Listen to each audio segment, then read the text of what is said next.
What's going on, guys? This is Saturday Afternoon Wrestling, and it is a great day to talk about wrestling because we had a lot of movement outside of the shows going on. I have been posting these little updates after every show, these like little three things you need to know if you missed it, kind of recaps, like the quick Cliff Note recaps. So I've been trying to avoid going over everything again when recording these, just because I know it can be a kind of like sounding like homework almost, reading through just what happened and everything. So this is a good week for that because we had a lot of stuff going on outside of what was happening on the shows. So we'll get into that. We have plenty to talk about on the WWE side of things and AEW. So let's get to it. We will get to WWE first. And you may not think about it. It may be a surprise, but we actually do have a Saturday night main event next weekend. I don't know why they're doing one so close to the Royal Rumble. They had not announced anything until this week, but we have that coming up now, and it feels like the show is starting to kick up focus on that, starting to put focus into that, while also juggling just all of the star power that is going into the Royal Rumble. We had a lot more people declare this Monday on Raw. We had Drew McIntyre, CM Punk, Seth Rollins, and so they're doing this thing where they're trying to make obviously Saturday Night Main Event seem like a big show, while also maintaining momentum for the Royal Rumble, and that's going to be tricky because you don't want people like big top stars losing and then going right into the Royal Rumble. Like that's such an odd spot to be in. So I'm curious to see what this upcoming week looks like because it's probably going to be a lot of Saturday night's main event booking if I had to guess. It's been crazy. It's crazy to think that there's no I think the only match I've seen is Braun Strowman and Jacob Fatu, which not mad at that. That's going to be incredible. I can't wait for that. That could just be the first hour of Saturday night main event as long as as far as I'm concerned. That'd be incredible. And then we have a contract signing with Cody Rhodes and Kevin Owens that is going to be mediated by Shawn Michaels. He'll be there for this. So they are kind of starting to put things out, but like I said, this was more about what happened outside of the ring this last week. And the big news is that WWE has announced an agreement with TNA that kind of just like solidifies and expands this partnership that they've had. It honestly probably guarantees that we're getting at least Joe Hendry in the Royal Rumble, if not other TNA top stars. It's kind of funny because like you open the door for like a Nick Nemeth, aka Dolph Ziggler, to make a return, and like what would happen if that happens. And so I'm really curious to see. But this partnership is a great idea because I think it opens the lane for both sides. So WWE can start using some of these TNA guys, but on the other hand, like I'm hoping that this becomes something where TNA can get WWE guys popping up more and more because like AJ Styles is right there. And I know he's dealing with injury issues and things, but he's right there. And if you put him back in there for one more TNA championship run, I think he can have some incredible matches with all of the talent that they have over there. Women's division too. I think it's no secret that the rumors are that Jordynne Grace is going to be making the jump to WWE after this weekend when her contract runs out. She is scheduled to wrestle Tessa Blanchard at TNA Genesis, which was actually rebranded TNA Genesis, and then the NXT logo under Genesis was the rebrand after this announcement was made. So I would expect some people might pop up there too, but it's really interesting. I think this is ultimately a really good thing for both of these companies. I'm excited to see. I'm excited to see what it looks like. I'm excited to see who specifically they're interested in. Obviously, NXT had some stuff with Jordynne Grace and Joe Hendry and Rosemary. So I'm really interested to see if that's something that they explore or if there's other guys that they maybe had their eyes on. Maybe an Ethan Page, Josh Alexander reunion. Really, like I feel like the possibilities here are endless, and the fact that it can go both ways, I think, is a huge win for TNA too. Like that's gonna help just bring more and more eyes on the product, coming off of what was probably their hottest year in years. I can't think of a time when TNA had more going on than 2024. So this is the perfect way to capitalize on that momentum and keep it going. And then in ring, we had our second episode of WWE Raw on Netflix. And I thought this was a lot better than the first one. Not in terms of like in-ring performance or anything. Obviously, the first one had all of that star power, but it also only had four matches across 3+ hours of programming. So it was booked a little odd. Like it dragged at points, and it was like, okay, we get it. When's the next match? Let's keep it moving. And the flow to it was just off at a couple points. And I thought that this week's episode really improved upon that. I was happy with the way everything went. I think obviously the big story here is Penta. I'll get to him in a second. But you had this street fight to end the show. And I didn't think it was going to end the show because it happened at about 2 hours in. And it was Finn Balor versus Damian Priest in a street fight that was absolutely brutal. These two guys went out there and just put each other through hell. It was incredible to watch. And then it ended, and I was like, man, I don't know how they're going to top this.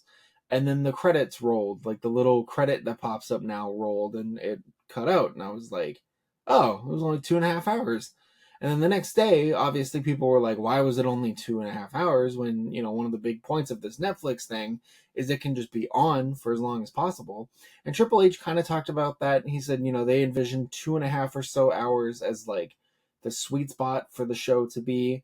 And, if it needs to be more, it'll be more. If it needs to be less, it could be less. But I was really surprised. I was really caught off guard. And I think the unpredictable time limit or unpredictable runtime, it's honestly ultimately going to be a good thing in the end, because not knowing, like, watching a show now, or I guess before Netflix, like watching Raw before, you knew like 8:05 or 11:05, depending on what coast you were on, it was wrapping up. Like there was no like, I can't believe this happened. Like if you looked and you were like, okay, it's 10:57. There's 8 more minutes that's about to happen. What, the match is ending. What crazy thing is about to happen? There's 8 minutes in the show left.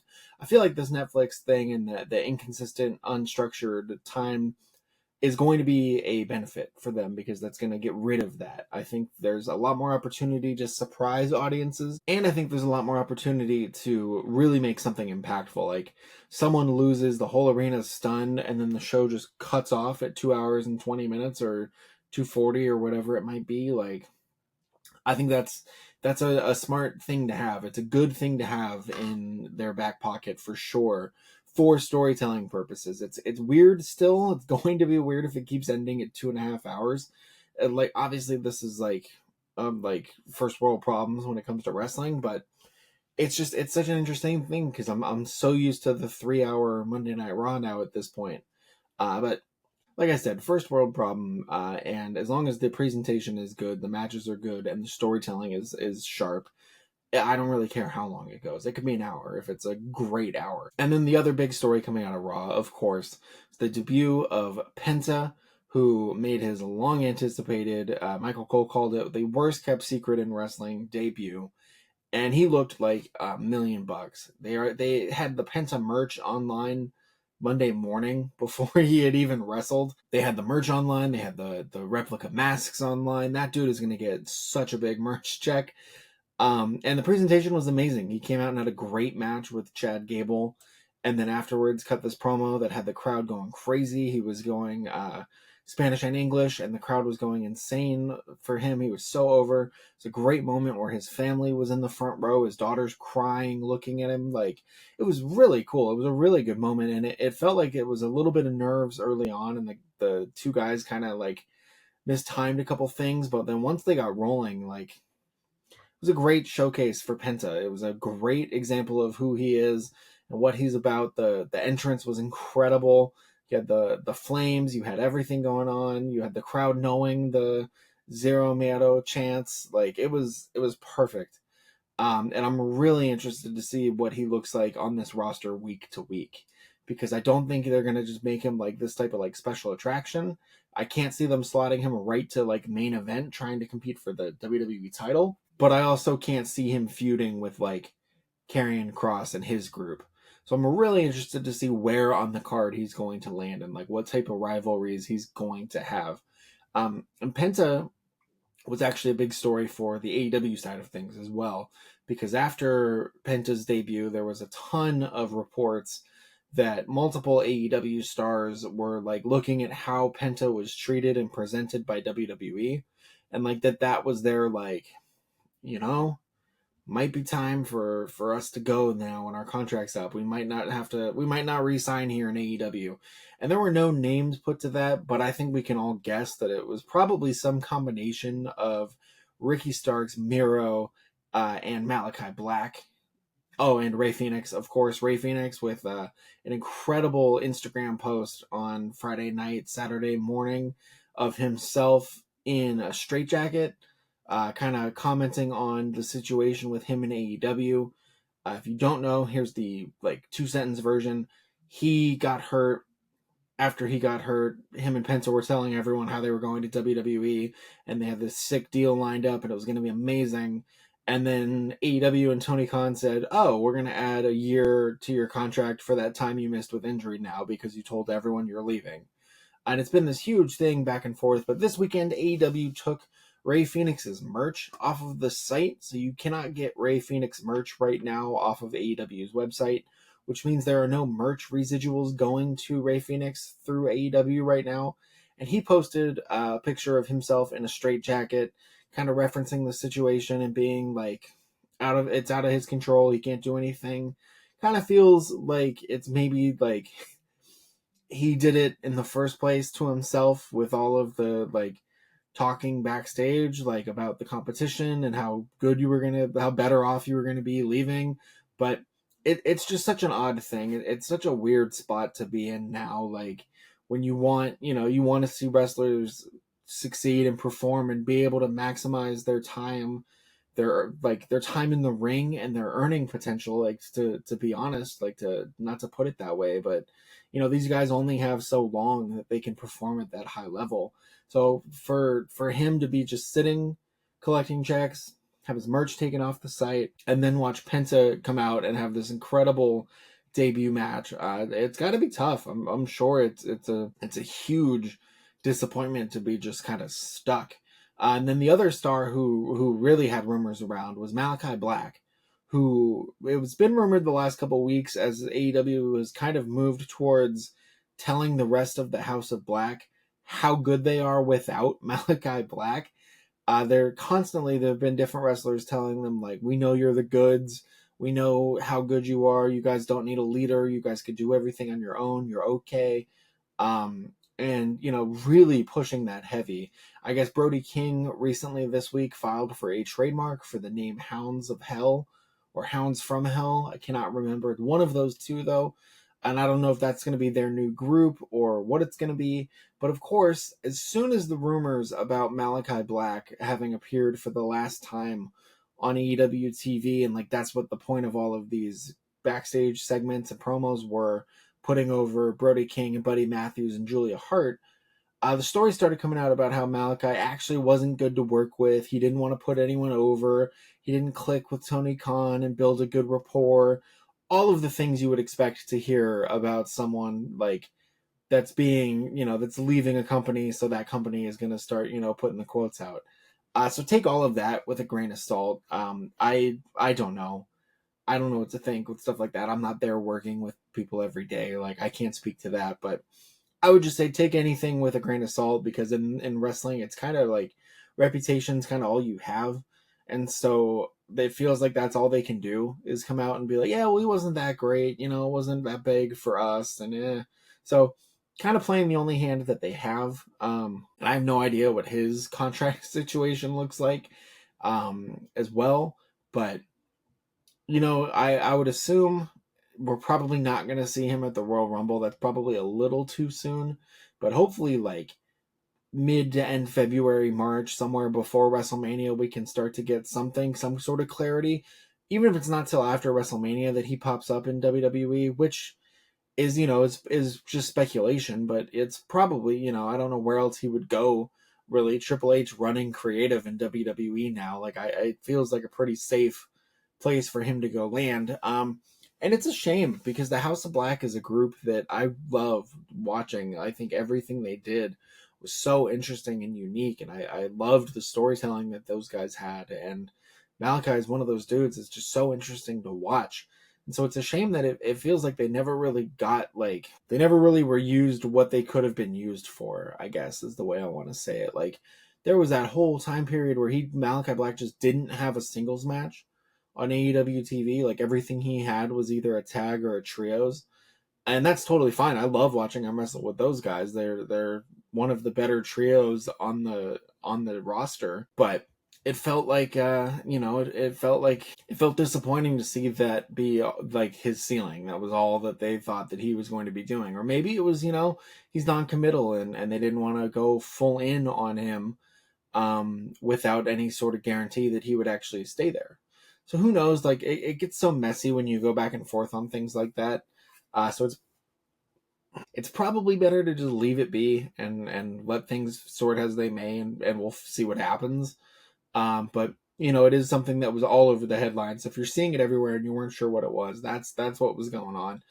So we'll see if that's it for Malachi. The reports say that that's it for him. So no reason to disagree with that, or to not suspect that to be the case. So we'll see, though, and hopefully that just means that that's even sooner he can pop back up in WWE and get back to wrestling, doing what he does best, and telling those stories and putting on those performances. And then we actually had a lot going on Collision this week. It was a highly publicized episode of Collision because the main event was this 12-man match with Rated FTR and the Outrunners and Powerhouse Hobbs taking on the Death Riders and the Learning Tree.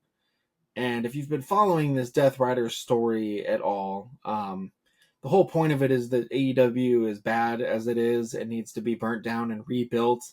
And Jon Moxley hates what AEW has become and all the egos that are running rampant. And so who better to team up with to destroy the egos in the company than Chris Jericho and the Learning Tree? This is one of the things that I think, like, this is one of the most, like, criticized things I think I've seen as far as, like, AEW fans actually criticizing something. And the tweet with the match graphic had, like, the same amount of comments as it did likes, which is never a good sign on Twitter. And people just did not get it. Like, it was like, why is this match happening? What is the point?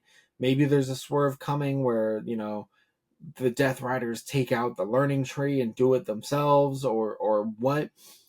Unfortunately, no. It was nothing like that. It was a straightforward, crazy 12-man match. Tons of action going on. But yeah, it just kind of didn't make a lot of sense because they announced it before the Wednesday match between Moxley and Powerhouse Hobbs for the AEW title, which felt like telegraphing how that was going to end too.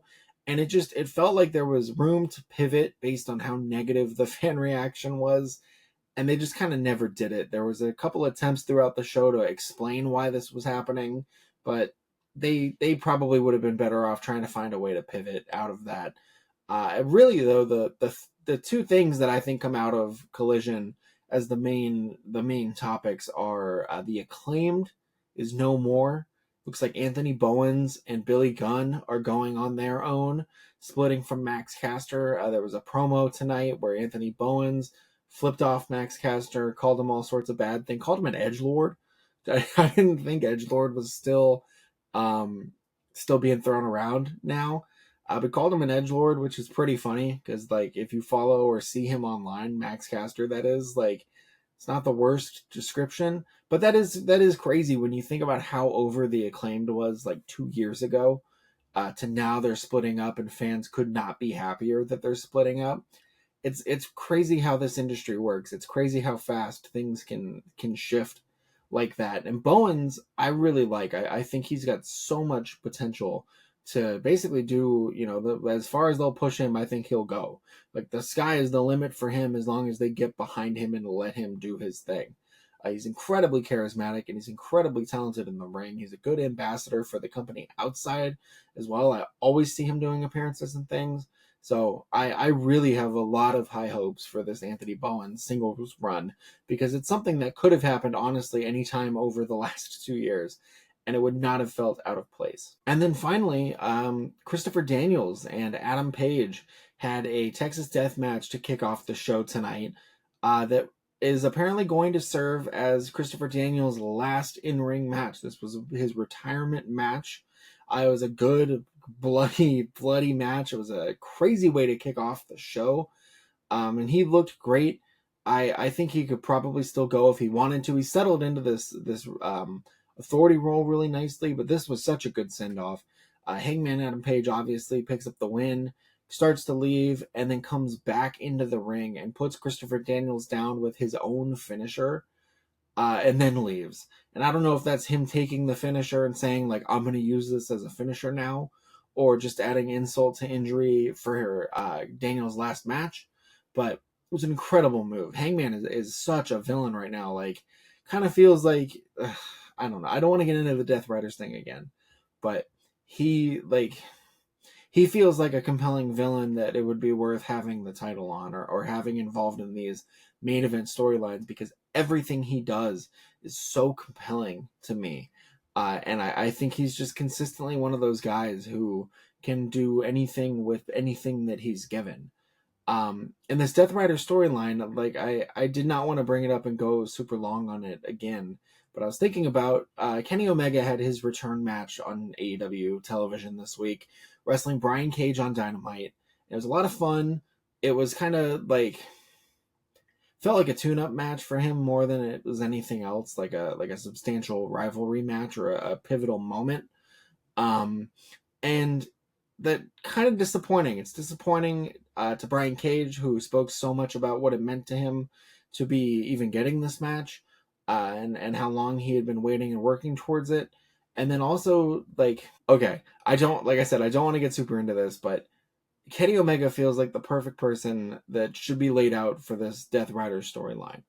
And he came back and he started cutting his promo last week, and he got interrupted by the Don Callis family. And who knows, maybe he was going to call out the Death Riders for trying to kill what he built. Maybe he was going to call out the Elite for attacking him the last time we saw him on AEW programming. But that didn't get addressed either. Nothing was addressed except for how he felt and, what he wanted to do. And then Don Callis came out, and now we're off with this Kenny Omega and Ospreay tenuous alliance versus the Don Callis family. And I think every time we go further from that Death Rider storyline, it just gets messier and messier, because who is it supposed to be now if it's not Kenny Omega? And if Darby Allin's going to be gone for months to go climb Mount Everest, and Orange Cassidy has already tried it and lost, I just don't know who else it's going to be that fits the mold of what they've been saying. Because, like, they came out and this whole storyline started with the Death Riders saying they wanted to elevate AEW because people had egos and they were complacent and they needed to pick it up. And then Private Party won the AEW tag titles, and Daniel Garcia won the International Championship, and then Daniel Garcia won the TNT title, and they just did not factor into this feud after that. Like, there's no, like, hey, we were pushed, this is what we wanted to see, is these guys step up. None of that so far. And so there's just such a disconnect between what the mission statement was at the beginning to where we're sitting here now, like, months into this storyline. And so Kenny Omega coming back felt like really teeing it up to have it be like, okay, now Kenny Omega's coming back, and he's got to save what he created. He's got to save his company, basically. And it feels like they're just not doing that. And that's okay if they don't do that, if there's something else to do. But I don't know what else there is for the Death Riders to do. I don't think people thought Powerhouse Hobbs was going to win. I don't know who the next feud would be, especially if someone like Will Ospreay is in this Kenny Omega storyline now. I don't know who is next or what it's going to be. It's just such an odd spot to be, and it felt like such a slam dunk for Kenny Omega to come back and slide right into that, or have them target Kenny Omega because he's one of the creators and one of the EVPs, or whatever you wanted to do. So I don't know. I was just a little disappointed with that. I was surprised that they left that just unaddressed. Like it's such a rich storyline that's right there. And who knows, this Kenny Omega storyline could be exactly what he wants to do, and it could be great. So I will give it the benefit of the doubt, but I'm just surprised that this is the way that we're going about things. It feels like a misuse to have him come back to the ovation that he came back to, with the performances that he's come back with already in just 2 matches, and be like, okay, let's do this. It has to be a Kenny Omega thing, because I don't think there's a way without him saying something that you wouldn't want him involved in the storyline that just kind of hasn't been producing the way that it seemed like it was going to. And honestly, I think that's everything. It kind of a shorter show this week, but that's okay.